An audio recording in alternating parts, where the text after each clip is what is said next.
दोस्तों आज हम गंगा नदी के विषय में देखेंगे। गंगा नदी का उद्गम कहाँ से होता है और यह कहाँ से गंगा नदी कहलाती है। तो दोस्तों सर्वप्रथम यह भागीरथी नदी और अलकनंदा नदी के संगम से गंगा नदी का निर्माण होता है। भागीरथी नदी का उद्गम होता है गोमुख से।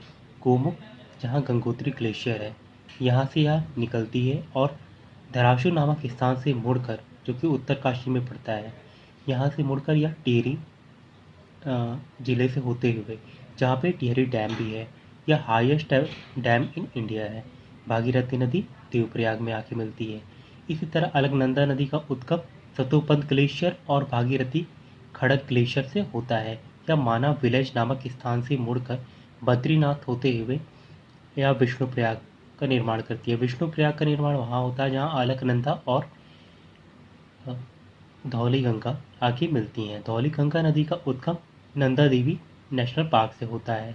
फिर आगे अलकनंदा बढ़ती है तो यहाँ पे नंदप्रयाग का निर्माण होता है, जहाँ पे नंदाकिनी नदी आके मिलती है। आगे कर्णप्रयाग का निर्माण होता है, यहाँ पे पिंडार नदी आके मिलती है। आगे रुद्रप्रयाग का निर्माण होता है, जहाँ पे केदारनाथ से मंदाकिनी नदी निकलकर आके मिलती है। फिर यहाँ से अलकनंदा नदी देवप्रयाग में आके मिलती है। देवप्रयाग के संगम से ही गंगा नदी का उद्गम होता है।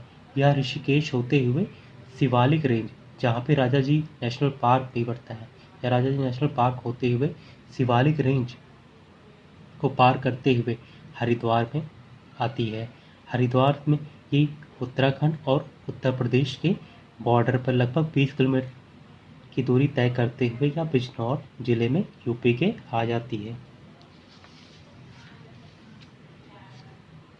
फिर इसके बाद यह कानपुर, प्रयागराज, मिर्ज़ापुर, वाराणसी, गाज़ीपुर, ये यूपी के स्थान हैं जहाँ पे गंगा नदी प्रवाहित होती है। फिर यह बिहार में आरा और छपरा के मध्य में प्रवाहित होते हुए बेगूसराय होते हुए यह वेस्ट बंगाल में जाती है, जहाँ राजमहल और साहबगंज होते हुए यह फरक्का पहुँचती है। फरक्का में दोस्तों, फरक्का बैराज के माध्यम से यहाँ पे दो धाराओं में प्रवाहित होती है। यहाँ पे एक तरफ पद्मा नदी निकल जाती है, एक तरफ हुगली नदी कोलकाता होते हुए, जो कि गंगा ही है, ये कोलकाता हुए हल्दिया पहुँचती है। हल्दिया इसका लास्ट पॉइंट कह सकते हैं। फिर यहाँ से होते हुए यह बे ऑफ बंगाल में, बंगाल की खाड़ी में समाहित हो जाती है। तो दोस्तों ये था गंगा नदी, और अगले पार्ट में हम देखेंगे गंगा की सहायक नदियाँ लेफ्ट और राइट दोनों में। Thank you.